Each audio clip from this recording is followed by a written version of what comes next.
What's up, guys? This is Taking the Field with Stevie Mac, and on this episode, I had to bring in my buddy Phil Rothermich, and we're gonna sit down and break down a lot of these trades that have been going on around the PLL, the Atlas being involved with the bulk of those here the past few weeks. So we're gonna get into them a little bit later on in this episode. But to start off, Phil, welcome back to the show, man. Hey man, thanks so much for having me. I love being here. I love talking lax with you. So I was really excited when you reached out, and I was looking forward to this. I'm glad we're here again. Yeah, absolutely. Like I said, a crazy couple weeks here in the PLL off season with the trades that have been made. Like I said, we'll get your thoughts on those in just a minute. But I think with everything that had been going on, and we've talked about some of these trades as possibilities in past episodes. I know I specifically have gone into that a little bit here in the past couple episodes with guys like Pannell that was traded and different things like that. I know you once even mentioned Ryan Brown as a possibility. I think it was the last time that we talked here on the show. So let's just go through one by one and I'll get your thoughts on these deals. And we'll start with the first one, probably one of the bigger ones this offseason, but one that I think we both kind of saw coming was Rob Pannell being traded, and he goes to the Redwoods here for, it looks like, number 3 in this year's entry draft and a second-round pick in the college draft in 2022. So give me your thoughts on that Rob Pannell trade. Yeah, absolutely. I mean, I think it's really an intriguing trade. First of all, it kind of started the whole trend for Atlas, just trading people for picks. Like, we don't need another player to take a spot. We just want your picks. I think that Pannell being on the Woods team, I think it's going to be really interesting. Pannell being on Atlas, he was surrounded by veterans that he was used to playing with and Team USA and other points in his life. So I think myself and a lot of people thought he might be able just to go in there, and that would be another piece of the puzzle, and they would all start to click because they already had that chemistry, right? Yeah. However, it just didn't pan out the way we hoped. I think we saw Pannell kind of show himself as the Pannell that we expected, maybe in just a handful of games at most, which leaves you to wonder, if he goes to the Woods, is that going to be a better system for him? Is it going to work a little bit better? I mean, was it more a fact that since the Atlas had veterans, people maybe weren't quite as fast? Is it something like that? I don't know. But with the Woods, it's going to be really interesting to see, because now you've got Kavanaugh on one side, you got Garnsey on the other. Assumingly, of course, that Jules is going to come out of the box. Then you got Perk, and then you got Jones. I mean, that's a lot of firepower. That's a lot. So if Pannell wants to do his question mark dodge to try to get a goal, if he wants to try to bump it out and get around, he's going to have a lot of people. He's not going to have to worry about anything at all. It's kind of like, if I can get to that guy, he can score. He can score. He can score. And then, of course, they have Perkovic that stretches it out to the 2-point line. So it's a little bit tough for me to say who won this, because the collegiate draft this year is unbelievably stacked. And now for Atlas to have acquired other picks, we'll talk about later. But this one already, I mean, it's a big thing. It's a big thing. But I'm excited to see how Pannell does. I really am. Are we seeing the downcline already, like a big drop off? Or is this system just going to work better, and he's going to walk in there and all of a sudden it's going to be like, oh, there's Pannell. There is the guy.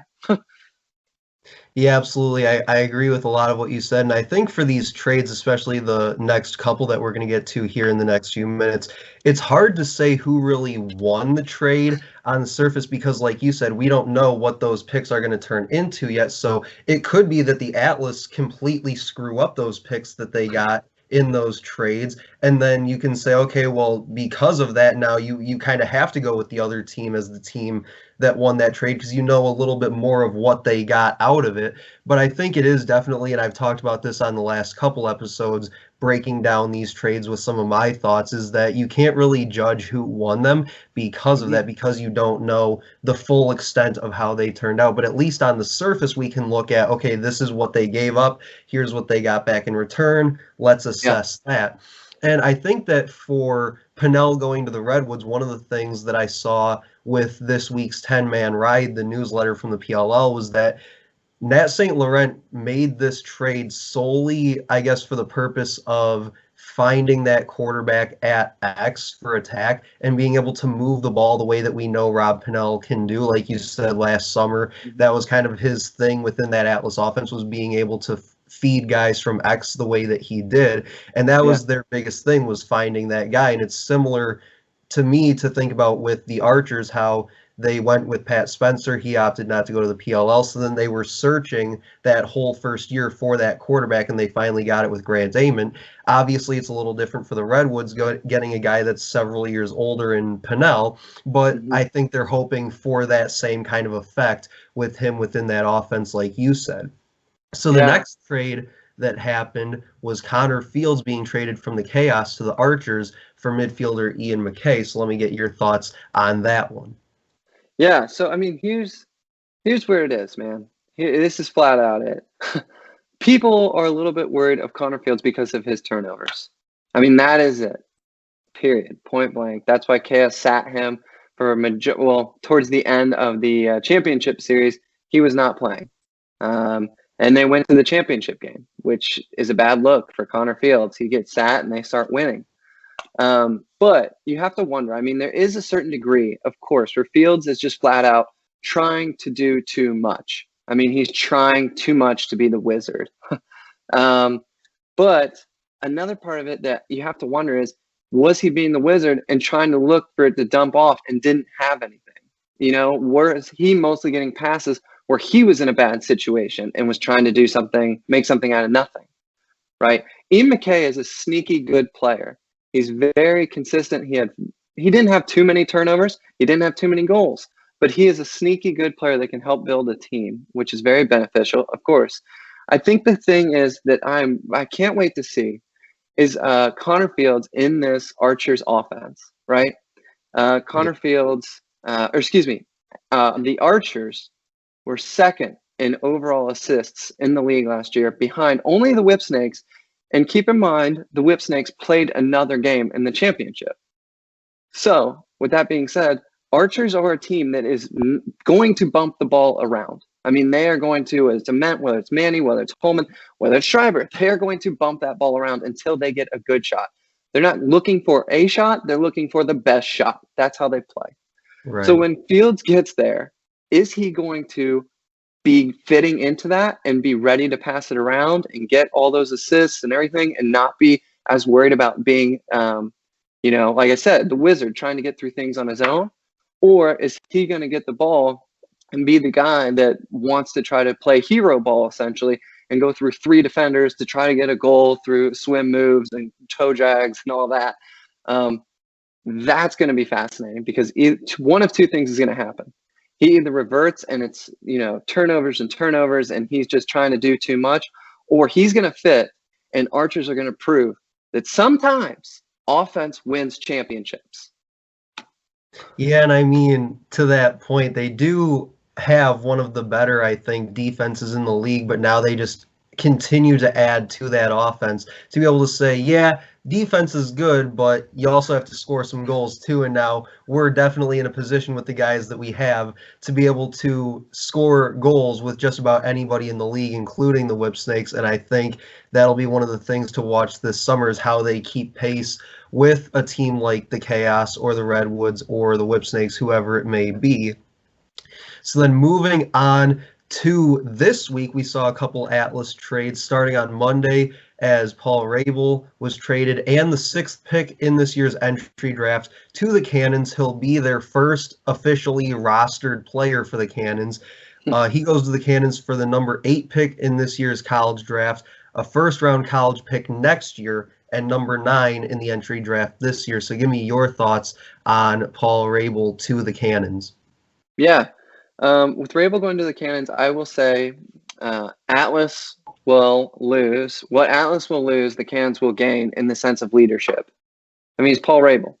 I think he's I think we all could agree he's kind of on the downside from his prime, which is fair. I mean, the guy's been in the league for a long time, from the MLL to the PLL, and that's not bashing his career. That's just, that happens with every athlete, man. That's just part of it. But he has that leadership. You can tell with the way he carries himself. with the way he presents himself. You can see in the little PLL videos with the way he is in the locker room. You can see how he runs down the field and he's looking ready to go, right? Sometimes it doesn't work out for him the way I would like to see. I think he's a fun player. But the point is he has leadership. Yeah. And the Canons, that's a special place for him. That's where he was drafted. First overall pick by the MLL. I want to say 2008. Could be wrong, but I think that was it. But he's going back to that now. That's special for him. And the Canons right now are going to need a couple of leadership guys. It's a new team. It's not like you are jumping into a team that has all these players. They know how they play. They're comfortable. Hey, welcome to the crew. Here's how we do things. I mean, he's the guy at the Canons right now. And when they start picking up more guys with the entry draft, they're going to need someone that says, hey, welcome, man. Here's how I usually do things. What's up with you? Let's get things moving together. We're going to be on the same page. You can follow me. Get on my back. We'll do this together. That's what they're going to need. So I think that the leadership position is really big. It's bigger than goals or assists. It's the leadership. Having said that, Atlas, again, snaking some of those picks, man. It is very, very apparent that Atlas this offseason was kind of like, hey, if you're interested in one of our players, give us a call and we'll take some picks for him. It was like, oh my gosh, it's just crazy. But that's my take on that trade. Yeah, and real quick before we get into the final one from this week, the Ryan Brown trade to the Water Dogs, I just want to touch on your point about head coach Ben Rubio. He did say after the Rabel trade, when they asked him about making all the moves that he's been making recently, he said, hey, we had two choices, really. We could either just sit there and accept that the championship series happened and hope that these guys turned it around this year, and it was just this weird situation that these guys were in last year that they just didn't perform the way we know they could. Mm-hmm. Or our second option was we could just go all in, we could go for it, get rid of anything and everyone, get picks, and just do this thing the way that I think a lot of fans want us to. And he said, he just chose to do the second one. I chose that if we're going to do this, we're going to do it, and we're going to get rid of anybody that these teams, like you said, any of these teams might be interested in. So I thought that was a really good comment by him. And then obviously the following day you saw that they traded Ryan Brown. So you're like, oh, so when he said we're going for it, he really going for it here. So yeah, so back to that. Ryan Brown traded to the Water Dogs for that 11th overall pick in the 2021 college draft. Give me your thoughts on Ryan, because I know you love Ryan Brown, and I know that you compared him to Mac O'Keefe, saying he's probably one of the best shooters not named Ryan Brown. So just give me your thoughts on your boy Ryan Brown. Yeah, man. I mean, I love all the teams, but I will say probably on each team I have a couple of guys that I personally love watching, whether it's for one reason or another, who knows. And what's so funny about this is after the Rabel trade, I was about to tweet out something along the lines of, unless your name is Baptiste, Concannon, Tucker Durkin, or Ryan Brown, you're not safe. And then I found out Ryan Brown was getting traded, and I realized no one is safe. There's no safe person. I think that's a tough one, man, because Ryan Brown, I truly believe, is in the top 3 shooters in the world. I really, truly believe that, if not in the top 2 with Mac O'Keefe. I really believe that. And I thought that, if they get Sowers first overall, which I really thought that they would, I thought that they would do something, but that is a guy that they would pick because he has too much talent to not pick him. And I thought with Sowers on the backside and how good of a feeder he is and the way he can kind of get the attention of defense, that they would keep Ryan Brown, because Ryan Brown is just a sniper, man. He can release from any point, and he will decide where he wants it. It's no accident. So it's tough, but you got to think about what is the Atlas's goal right now, and that is draft picks. They released 4 guys, if I'm not mistaken. Let's see: Scotty Rogers, Colm Robinson, Kyle Hartzell, which was a big one, and someone else in there I'm missing, but I'm pretty sure they got one. But Jeremy Thompson. Yep. Scotty Rogers, Kyle Hartzell, and Colm Robinson. There you go. Released 4 guys. They have now traded 3 guys. So they are clearing roster spots. They are getting picks. So as much as I think Ryan Brown is like a great piece to have on that attack, That's not their goal. What their goal is to do, get people out the door and get picks in. And that way they can turn this thing around with a ton of young talent, with Costabile from last year, who we all saw kill it. And then we're going to see Michael Sowers with the boys in blue, and we're going to see more players coming in there. So I get it from their point of view. It was shocking to see. But the Water Dogs get a freak attackman. Maybe that explains why Ryan Drenner was left unprotected, is because they kind of knew there was something working out. Yeah. But I think both sides got what they needed, and both sides got what they wanted. Yeah, for sure. And I think just overall for the Atlas, and you kind of touched on this a little bit, is just the fact that I think for Ben Rubior, it's not about having 1, 2, or 3 players necessarily. I think it's about building a whole team. And from top to bottom, whether it's defense, midfield, attack, it's not just, on attack they have Ryan Brown, midfield they have Costabile, defense they have Cade Van Raphorst. It's no, on defense we got these 3 guys, then you move up to the midfield, we got these 3, 4, 5 guys that you can run out there, and then on attack we have these guys. So I think for him it's more just taking what was a team of 3 or 4 guys and making it a team of 22, 24, however big the rosters are going to be this summer, because I know for the championship series it was 22. So I think it's more for him just team over individual at this point, and I think that's what you're going to see with some of these entry draft picks and the college draft picks, is guys that all really mesh together and play as a team and not just as Ryan Brown or just as Paul Rabel or whoever the case may be. Yeah. So now I'm kind of stepping on that next segment here, but I just wanted to throw that out there to you. So now we've talked about the trades. We've talked about what the Atlas gave up versus what they got back. Now we can start to look ahead a little bit here at the college draft more specifically, because with some of the moves that they've made, they now have 5 picks in the top 20 with number 1, 8, 10, 11, and 17. And we've already talked about Sowers more than likely being that number 1 pick. But I think those next few picks for the Atlas with 8, 10, and 11 are really going to be interesting to see. And I'd love to get your thoughts possibly on who you could potentially see fitting with those picks for the Atlas there. Yeah, absolutely. I think selfishly, I would love to see Docs Aiken go there, because I'm a UVA guy. And I think it'd be so much fun to see him with Costabile, because they're such forces in college. Wherever Docs Aiken goes, I'm going to be excited. I love the guy. He's great. But that being said, they can use some midfield. Connor Busick, he's unprotected. So he's, in my opinion, almost a lock to end up at the Canons. I could be wrong, but I think so. So they could use some midfield for sure. And then with the attackmen, I think it's pretty obvious now they need a wing guy. You know, I heard online somebody said that maybe they could get Mac O'Keefe. I think that might be a little bit of a stretch. I think he'll go earlier. Like someone's going to try to get him like right away. But if they could get him with Sowers, I mean, forget it. Game over, man. Like, that's stupid. And then, but because we all saw how deadly Mac was with Grant Ament. And that was, Grant Ament is a feeder. And if you put Sowers, who's a feeder, with Mac O'Keefe, you're going to see that same kind of production, in my opinion. They do need a backup goalie, because Scott Rogers is gone, which I don't think you have to use one of your real top picks at all. But you're going to need one, and whether that's draft one or that's pick one up in the waiver wire, or trade for one, they need one, period. Yeah. Because theirs is gone. And I think defense, Tucker Durkin, very cool. I mean, he is the guy. The guy is like a bull. He's terrifying, right?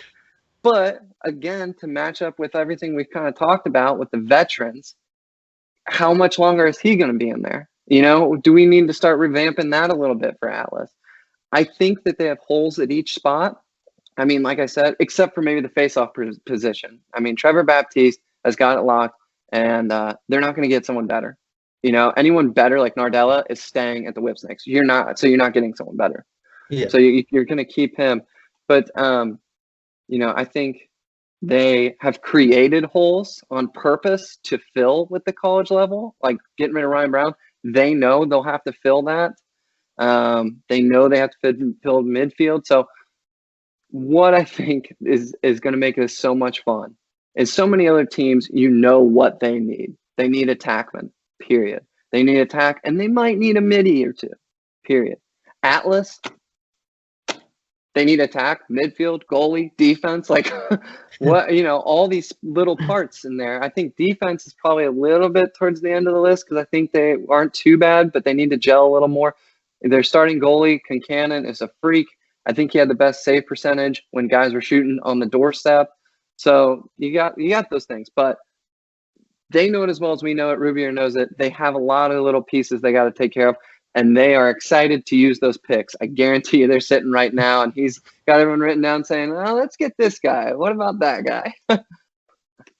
Yeah, and I think that as far as this year's college draft, too, because you have to look at 2022 as well, they have now, I believe, 6 picks, assuming they get another base of 4 picks on their own, because now they have the 2 first-round picks, the 2 second-round picks. So they do have 6 overall next year as well, which I think will be really exciting to see how that turns out about a year from now. But some of the guys that I think you could target within that 8 to 11 range with those 3 picks that they have, at least guys that I think and guys that I've also seen thrown around a lot on Twitter the past few days since they've acquired those picks, guys like Ryan Tierney, Mac O'Keefe, JT Giles-Harris is one if you want to go defense there with one of those top picks. Even a guy like you said, Dox Aiken, nobody's really sure where he's going to fall in this draft. Some say he could go, top 5 or top 6. Some say he could fall to like late second round possibly. It all just kind of depends on how the draft works out this year, obviously. And we can never really fully predict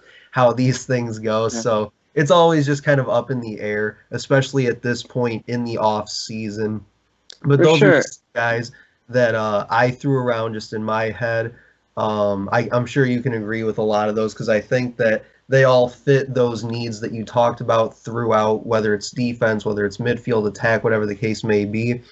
I don't know if the Atlas really need to go goalie with the college draft necessarily. Yeah. I think they'd more so look at it, like you said, through the player pool, or maybe they spend one of their entry picks on it since they do have the number 3 and number 9. I think it's all just where, like you said, kind of where they see the biggest needs being, because they do have a need at every spot, just kind of plugging certain guys into those different spots. So it'll be interesting to see where they value that backup goalie position behind Kincannon, but like you said, a freak goalie nonetheless. So unless he gets seriously injured, hopefully not, but unless he does this year, I don't think they're going to need a huge need for backup goalie, but it is a position worth filling nonetheless.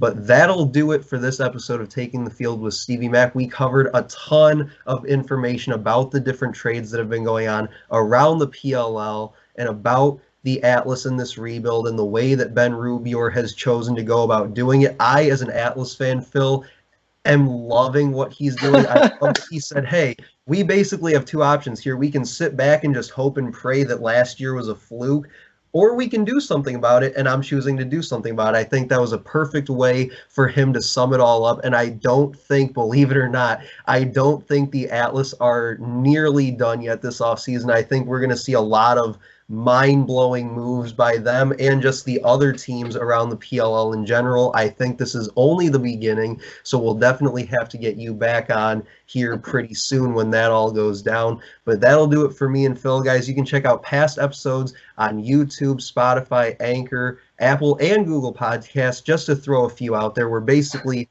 anywhere you get your podcasts. But Phil, thanks so much for joining me, man. Thanks so much for having me, brother. I'll look forward to the next big news and joining you here again. Yep. All right. Thanks a lot, guys.